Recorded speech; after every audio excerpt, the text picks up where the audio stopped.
अस्सलाम वालेकुम दोस्तों, मेरा नाम ज़ीशान है। Welcome to our channel. आज हम शुरू कर रहे हैं एक इम्पोर्टेंट और interesting subject the pharmacology. Simple अल्फाज में देखें तो फार्माकोलॉजी वो एक साइंस है जो बताती है कि मेडिसिन हमारी बॉडी पे कैसे काम करती हैं, कैसे इफ़ेक्ट करती हैं और कैसे एडवर्स इफ़ेक्ट्स शो करती हैं। ठीक है, तो अगर आप मेडिकल फील्ड से हैं तो ये सीरीज़ आपके लिए बहुत हेल्पफुल होगी। So let's begin with the introduction to the pharmacology. तो आते हैं हम यूनिट्स के ऑब्जेक्टिव्स की तरफ। इस यूनिट में हम देखेंगे terminologies related to pharmacology, history of pharmacology, purposes of medication, sources of medication, classification of drugs, three types of drug supply system, drug standards and legislation, resources, और हम सीखेंगे how to prepare drug cards. The first one objective of this unit is terminologies related to pharmacology. Exam point of view से बहुत important है। Mostly definitions इसी में से आती हैं, तो आइए हम इनको डिस्कस करते हैं। सबसे पहले आता है ड्रग। ड्रग क्या होता है? बेसिकली ड्रग एक केमिकल सब्सटेंस है जो कि हमारी बॉडी या माइंड को इफ़ेक्ट करता है थेराप्यूटिकली, जो कि इसको हम यूज़ करते हैं डायग्नोसिस के लिए, ट्रीटमेंट और प्रिवेंशन ऑफ डिजीज़ के लिए। तो इसकी एग्जांपल्स में जो कॉमनली ड्रग्स कोई भी लिख सकते हैं आप, मॉर्फिन या एट्रोपिन। ठीक है। सेकेंडली आता है फार्माकोकाइनेटिक्स। फार्माकोकाइनेटिक्स क्या होता है? फार्माकोकाइनेटिक्स बेसिकली एक मैकेनिज्मिक प्रोसेस है, द स्टडी ऑफ के ना हमारी बॉडी जो है ना वो ड्रग के साथ क्या करती है। सपोज करें आपने कोई भी ड्रग आपने ली है, जैसे कि पैनाडोल ली है, आप लोगों ने पैनाडोल ली है ओरल रूट के थ्रू, तो वो सबसे पहले जाएगी जीआईटी में, वहाँ पे जाके उसकी अब्जॉर्प्शन होगी। आगे ब्लड में अब्जॉर्प्शन का मतलब होता है कोई भी ड्रग का हमारे ब्लड स्ट्रीम में एंटर हो जाना। ठीक है, तो उसको बोलते हैं अब्जॉर्प्शन। ये पहला स्टेप है फार्माकोकाइनेटिक का। अब्जॉर्प्शन पे के बाद आता है डिस्ट्रीब्यूशन। डिस्ट्रीब्यूशन क्या होता है? डिस्ट्रीब्यूशन कहते हैं ड्रग का ब्लड स्ट्रीम में जो एंटर हो चुकी है ऑलरेडी, उसका डिफरेंट बॉडी पार्ट्स तक फैल जाना, उसको कहते हैं डिस्ट्रीब्यूशन।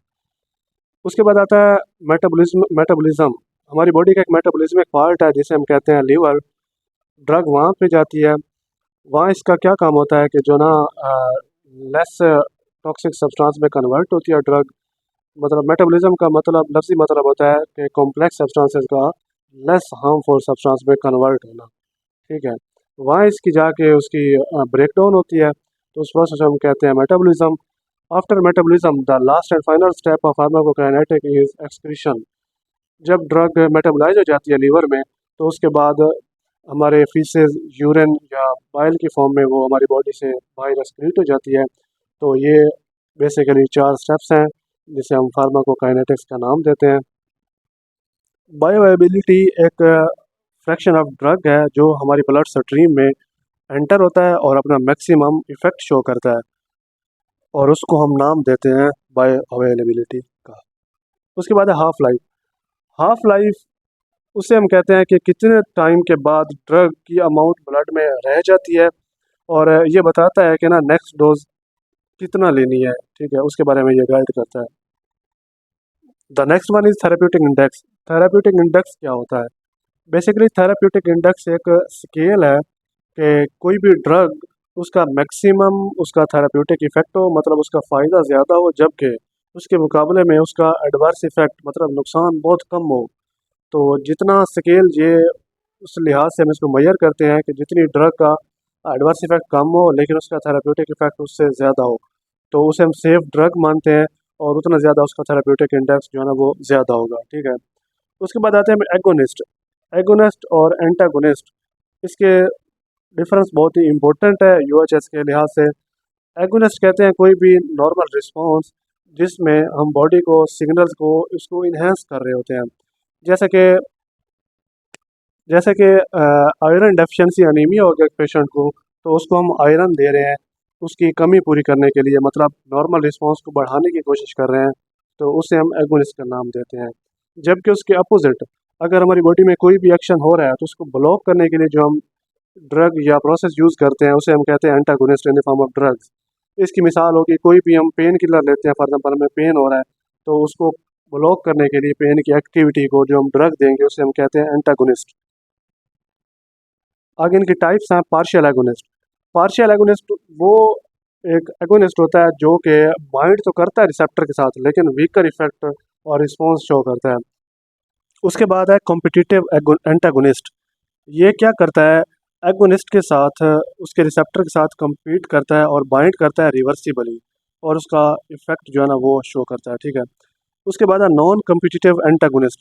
ये क्या करता है, एगोनिस्ट के साथ इरिवर्सिबली बाइंड करता है और compete नहीं करता रिसेप्टर के साथ, और अपने मैक्सिमम जो है ना वो इफेक्ट शो करवाता है रिगार्डलेस ऑफ कॉन्सेंट्रेशन। ठीक है। लोडिंग डोज क्या होता है, लोडिंग डोज कोई भी पेशेंट है उसको हमने एक ड्रग दिया पहली मर्तबा, तो उसको मैक्सिमम उसकी डोज देंगे ताकि उसका थेराप्यूटिक इफेक्ट हमें जल्दी शो हो, उसे हम नाम देते हैं लोडिंग डोज का। जब हमने पेशेंट को लोडिंग डोज दे दिया तो उसके बाद उसको थेराप्यूटिक इफेक्ट्स को शो करने के लिए एक डोज हम फिक्स कर देते हैं कि इतनी डोज हम इसको देंगे, तो उसे हम नाम देते हैं मेंटेनेंस डोज। उसके बाद आता है first pass metabolism. First pass metabolism क्या होता है, जब कोई भी ड्रग हमारी बॉडी में अब्जॉर्ब जाती है तो सबसे पहले लीवर तक जाती है, वहाँ पे उसका मेटाबॉलिज्म होता है, तो उसमें उसकी जो है उसकी अमाउंट होती है वो कम हो जाती है क्योंकि हमारे पास मेटाबॉलिज्म होता है, तो कम्प्लेक्स से सिंपलर सब्सटेंस में कन्वर्ट हो जाता है, तो उसकी जो क्वांटिटी कम होती है और उसकी सिस्टमिक सर्कुलेशन में एंटर होने के बाद बायो अवेलेबिलिटी है वो कम हो जाती है, उसे हम फर्स्ट पास मेटाबॉलिज्म का नाम देते हैं। उसके बाद आता है dose response curve. Dose response curve basically एक ग्राफ है जो कि रिलेशनशिप शो करता है डोज ऑफ ड्रग का और बॉडी का रिस्पॉन्स का, जो क्या करता है हमें पोटेंसी और एफिकेसी को मापने के लिए हम यूज़ करते हैं। अब देखते हैं पोटेंसी क्या होता है। पोटेंसी किसी भी ड्रग की वो मिनिमम अमाउंट होती है जो कि हमें मैक्सिमम थेराप्यूटिक इफेक्ट शो करवाती है। ठीक है। जबकि एफिकेसी क्या होती है कि हम क्वांटिटी को रिकॉग्नाइज नहीं करते, जबकि हम उसका इफेक्ट देखते हैं कि बेशक जितनी अमाउंट में हम ड्रग लें लेकिन उसका इफेक्ट जो है ना वो मैक्सिमम आना चाहिए, उसे हम कहते हैं एफिकेसी। उसके बाद एडवर्स इफेक्ट्स क्या होते हैं। एडवर्स इफेक्ट्स ये होते हैं कि अगर हमने किसी भी पेशेंट को कोई भी ड्रग दे दी है तो उसके बदले में कोई भी केमिकल रिएक्शन हो सकता है, उसको ड्रग का रिएक्शन हो सकता है, और जो बदले में उसके नुकसान हैं हमारी बॉडी के साथ क्योंकि ड्रग खेल रही है वहाँ पे उसके नॉर्मल रिस्पॉन्सेज को आगे जाके इफेक्ट कर रही है, तो वो उनको हम कहते हैं एडवर्स इफेक्ट्स, जैसे कि नोजिया वोमिटिंग नॉर्मली बहुत कॉमन है। उसके बाद आता है कॉन्ट्रा इंडिकेशन। ये वो कंडीशन या फैक्टर होता है जो कि हम ड्रग को हम रिकॉग्नाइज करते हैं कि ये इसके अपोजिट है, मतलब for example contraindicated to pregnancy होता है, जैसे कि हम प्रेगनेंसी में यूज़ नहीं कर सकते। उसके बाद साइनर्जिज्म क्या होता है। पास पेपर में लास्ट टाइम ये एससीक्यूज में आया था। साइनर्जिज्म कहते हैं किसी भी दो ड्रग्स को मिलाकर उसके थेराप्यूटिक इफेक्ट को बढ़ा देना, उस प्रोसेस को हम कहते हैं साइनर्जिज्म। जैसे कि दो पेन किलर्स है उसको हम मिला के पेशेंट को देते हैं ताकि उसका थेराप्यूटिक इफेक्ट जो है इंक्रीज करते हैं। टॉलरेंस बेसिकली कोई भी ड्रग अगर हम पहले 5 mg देते हैं तो उसके बाद में फ्रीक्वेंटली जो है ना 10 mg देना पड़े, मतलब उसकी अमाउंट हमें बढ़ाना पड़े, तो बॉडी कहते हैं कि ना वो अडाप्ट कर गया, उसको कहते हैं टॉलरेंस। उसके बाद आता है डिपेंडेंस। डिपेंडेंस वो कंडीशन होती है जिसमें बॉडी एडिक्टेड हो जाती है और उसमें डिफ़िकल्ट हो जाता है कि बॉडी का नॉर्मल एक्शन शो करना अगर हम दवाई को कम कर दें। मोस्टली ये निकोटीनिक ड्रग्स होती हैं, उसमें ये देखा जाता है। उसके बाद आता है प्लेसिबो इफेक्ट। प्लेसिबो ये होता है कि अगर पेशेंट को ऐसी ट्रीटमेंट दी जाए जो एक्चुअल में मेडिकल ट्रीटमेंट ना रखती हो, लेकिन पेशेंट का दिल और दिमाग समझे कि ये मुझे ठीक कर देगा। जिसकी सबसे बड़ी मिसाल है नॉर्मल सलाइन या कोई शुगर पिल्स वगैरह, जब हम पेशेंट को लगाते हैं तो वो समझता है कि मेरी ट्रीटमेंट हो चुकी है और मैं अभी ठीक हो जाऊंगा, तो इसे हम कहते हैं प्लेसिबो इफेक्ट। बस बेसिकली बॉडी की वो कैपेसिटी है कि ड्रग को ब्लड या प्लाज्मा से निकालने की एक एबिलिटी है, या उस मैकेनिज्म प्रोसेस को कहते हैं क्लियरेंस। उसके बाद आता है वॉल्यूम ऑफ डिस्ट्रीब्यूशन। ये एक अपेरेंट वॉल्यूम होता है जिसमें ड्रग डिस्ट्रीब्यूट होती है आफ्टर एंटरिंग द बॉडी। ठीक है। थेरेप्यूटिक विंडो बेसिकली रेशो होती है इफेक्टिव और लिथल या टॉक्सिक डोज के दरमियान, कि ड्रग जितना ज़्यादा थेरेप्यूटिक इफेक्ट शो करती है उतना ज़्यादा सेफ होती है। The second objective is history of pharmacology. Exam point of view से ख़ास इंपॉर्टेंट नहीं है, बस कभी कभी कोई एमसीक्यू पिक कर लेता है यहाँ से। तो इसमें हम देखते हैं कि एंशियंट एरा, मतलब जो कदीम दौर था ना, उसमें लोग क्या करते थे, नेचुरल प्रोडक्ट्स यूज़ करते थे जैसे कि हर्बल रेमेडीज वगैरह, प्लांट्स मिनरल वो यूज़ करते थे। हिप्पोक्रेट्स का ज़माना था, उसमें मेडिसिन में तो उसके बाद आता है मिडल एजेस में इस्लामी स्कॉलर जैसे कि एविसीना, बो अलिसीना, उन्होंने क्या किया, कैनन ऑफ मेडिसन बुक लिखी थी जिसमें ना मेडिकल के लिहाज से उन्होंने काफ़ी चीज़ें जो है ना वो गाइड किया था इस वजह से। उसके बाद मॉडर्न फाउंडेशन में 16 से 19 सेंचुरी में पैरासेल्सिस ने इंट्रोड्यूस करवाया प्रिंसिपल के ना, जो the dose makes the poison. तो उसके बाद डिफरेंट मेडिसिन जैसे कि मॉर्फिन और क्विनीन, ये फार्माकोलॉजी में एज एक्सपेरिमेंटल साइंस ऐड हुए। उसके बाद 20 सेंचुरी में डिस्कवरी हुई सिंथेटिक ड्रग्स की और सेमी सिंथेटिक्स की, जैसे कि एंटीबायोटिक्स, पेनिसिलिन और डिफरेंट ड्रग्स हैं जो आजकल काफ़ी यूज़ हो रही हैं क्लिनिकल सेटिंग में। तो आजकल मोस्टली ये कॉमन है। ठीक है, ये इसकी हिस्ट्री में मोस्टली कभी कभी एमसीक्यूज पूछ लेता है, इससे ज़्यादा इसमें से नहीं आता। उसके बाद आता है पर्पसेस ऑफ मेडिकेशन। कोई भी ड्रग है उसके क्या पर्पसेस हो सकते हैं। सबसे पहले ट्रीटमेंट, थेरेप्यूटिकली यूज़, मतलब कोई भी डिजीज़ है उसको ट्रीट करने के लिए। उसके बाद प्रोफाइलेक्टिकली, मतलब किसी भी डिजीज़ को प्रिवेंट करने के लिए यूज़ करते हैं। डायग्नोज करने के लिए किसी भी कंडीशन को, सिम्टम्स को रिलीव करने के लिए, जैसे कोई भी फॉर एग्जाम्पल हमें पेन होता है समटाइम्स तो हम पेन किलर ले लेते हैं, तो उसको पैलिएटिव यूज़ कहते हैं। ठीक है, उसके बाद है हेल्थ मेंटेनेंस और रिप्लेसमेंट थेरेपी,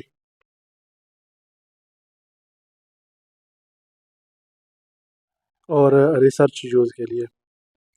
उसके बाद है सोर्सेज ऑफ मेडिकेशन। कोई भी ड्रग है उसके सोर्स क्या हो सकते हैं, मतलब हमें कहाँ से वो हासिल होती है। सबसे पहले जो सबसे बड़ा सोर्स है वो है नेचुरल सोर्स, मतलब कुदरती तौर पे जो चीज़ें पाई जाती हैं अर्थ क्रस्ट पे, उससे हम ड्रग्स लेते हैं। उसमें आ जाते हैं plants, animals, micro organisms, minerals. Plants में सबसे बड़ी जिसमें मॉर्फिन और एट्रोपिन आती हैं। उसके बाद एनिमल्स में से, जैसे कि पुराने दौर में ओल्ड इंसुलिन होती थी, वो पिग्स एनिमल होता था, उसमें से हम इंसुलिन जो है वो डिडक्ट करते थे। एंजाइम्स और हेपरिन ब्लड क्लॉटिंग फैक्टर है जो वो। उसके बाद माइक्रो ऑर्गेनिज्म से, जैसे सेमी सिंथेटिक ड्रग्स हैं जो कि हम माइक्रो ऑर्गेनिज्म को यूज़ करके उसको सिंथेटिकली उसका ड्रग की फॉर्म में उसको कन्वर्ट करते हैं। इसकी एग्जांपल है पेनिसिलिन। उसके बाद मिनरल्स जैसे कि आयरन हो गया, मैग्नीशियम, लिथियम, ये चीज़ें।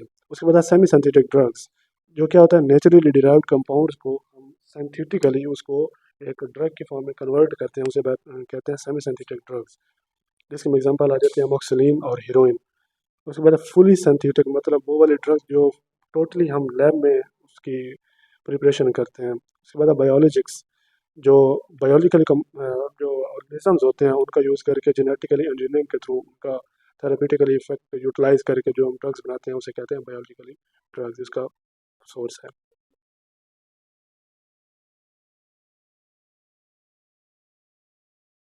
The next one objective is classification of drugs on the basis of use.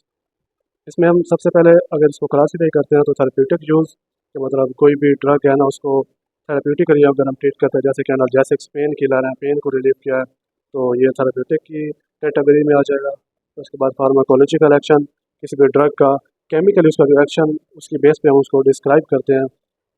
उसमें जैसे कि बीटा ब्लॉकर्स हैं। उसके बाद केमिकल स्ट्रक्चर, जैसे कि स्ट्रक्चर की बेस पे किसी की ड्रग को क्लासीफाई करते हैं, उसमें जैसे कि बीटा लैक्टम ड्रग्स हैं जिसमें एग्जांपल है पेनिसिलिन। उसके बाद सोर्स ऑफ ओरिजिन, इसमें नेचुरल, सेमी सिंथेटिक या सिंथेटिक, अभी हमने लास्ट स्लाइड में पढ़ा है। उसके बाद लीगल स्टेटस के प्रेस्क्रिप्शन की बेस पे हम उसको क्लासीफाई करते हैं, जैसे कि over the counter medicine without prescription होती हैं, जबकि प्रेस्क्रिप्टेड जो डॉक्टर प्रेस्क्राइब करते हैं। उसके बाद प्रेगनेंसी सेफ्टी, कि ओवल ड्रग जो हम प्रेगनेंसी में सेफ होती हैं या अनसेफ होती हैं, उसकी बेस पे हम उनको क्लासीफाई करते हैं। The next one objective is drug supply system, कि ड्रग जो है ना वो हॉस्पिटल में कैसे सप्लाई होती है। सबसे पहले इसके टोटल 3 टाइप्स हैं। The first one is unit dose system. इसमें क्या होता है, जो मेडिसिन होती हैं वो सिंगल डोज में पैक्ड होती हैं और हर पेशेंट को डेली उसके बेड रिटर्न साइड पे उसको सप्लाई की जाती हैं। जो इसके प्रोज हैं, मतलब इसके बेनिफिट्स हैं, वो ये हैं कि ये एरर इससे कम होते हैं, जो ज़ाया होती है ड्रग्स वो कम होती हैं, और ये सेफ हैंडलिंग टेक्निक है। The second one is floor stock system, जिसमें कोई भी वार्ड या यूनिट में स्टोर की फॉर्म में ड्रग्स अवेलेबल होती हैं। नर्सेज डायरेक्टली जहाँ से वहाँ से ड्रग्स उठा सकती हैं। और इसके जो नुकसानात हैं वो ये हैं कि एरर का बहुत ज़्यादा चांसेस होते हैं मिस यूज़ का, और अकाउंटेबिलिटी, मतलब पता नहीं चलता कि ड्रग्स का यूज़ कितना है और कितना ड्रग्स जो है ना वो अनअवेलेबल है यहाँ पे। The third one is individual prescription system. Doctors जो है ना हर पेशेंट को अलग उसकी कंडीशंस के अकॉर्डिंग उसको ड्रग्स प्रेस्क्राइब करके देते हैं, जो कि फॉर्मली आउटसाइड द जो प्राइवेट सेक्टर फार्मेसीज हैं वहाँ से अवेलेबल होती हैं, और हर कोई अपनी पर्सनलाइज ट्रीटमेंट जो है ना वो शुरू रखता है। The next one is drug standards. Drug standards क्या होते हैं? ड्रग स्टैंडर्ड्स बेसिकली वो रूल्स होते हैं जो कि इंश्योर करते हैं ड्रग की प्योरिटी, सेफ्टी, आइडेंटिटी, स्ट्रेंथ और क्वालिटी को। इसको मेंटेन करने के लिए डिफरेंट स्टैंडर्ड्स हैं all of the world, international level पे। मेजरली 3 हैं: United state pharmacopoeia, national फार्मूलरी, British pharmacopoeia, और एक और भी है इंडियन फार्माकोपिया। इसकी बेस पे हम ड्रग को क्लासीफाई करते हैं। ड्रग्स लेजिस्लेशन बेसिकली कवानीन या रूल्स होते हैं जो कि दवाओं की तैयारी, फ़रोख्त और इस्तेमाल को रेगुलेट करते हैं। ये रूल्स पब्लिकली हेल्थ की हिफाजत और सेफ मेडिसिन की सप्लाई को इंश्योर करते हैं, जो कि इसका कंट्रोल अंडर द गवर्नमेंट होता है। और resources for drug information basically वो रिसोर्सेज होते हैं जिसकी बेस पे हम किसी भी ड्रग को आइडेंटिफाई या उसके बारे में नॉलेज हासिल कर सकते हैं। The first one is primary source. Drugs की इंफॉर्मेशन के लिए जो सबसे पहला सोर्स है वो है ओरिजिनल रिसर्च आर्टिकल्स। उसको देखें क्लिनिकल ट्रायल्स पे और केस रिपोर्ट्स पे कि सबसे ज़्यादा इफेक्टिव ड्रग और उसका फार्माकोपिया कौन सा है। उसके बाद है सेकेंडरी सोर्सेज। उसमें आ जाता है इंडेक्सिंग, अब्स्ट्रक्टिंग सर्विसेज, जैसे कि लाइब्रेरीज वगैरह, उसको अप्रोच कर सकते हैं। और टर्शरी सोर्स में आ जाता है टेक्स्ट बुक्स जैसे कि लिपिनकॉट और कैटजिंग। और फार्माकोपिया की जो बुक्स हैं वो ड्रग्स कॉम्पेंडिया और मैनुअल्स और आर्टिकल्स को रिव्यू करके हम एक्सेस कर सकते हैं ड्रग्स की तरफ। ड्रग कार्ड्स 6 कंपोनेंट्स पे बेस करता है, जो कि यहाँ पे गिवन है। ये बेसिकली किसी भी ड्रग को आइडेंटिफाई करने के लिए इस्तेमाल किया जाता है।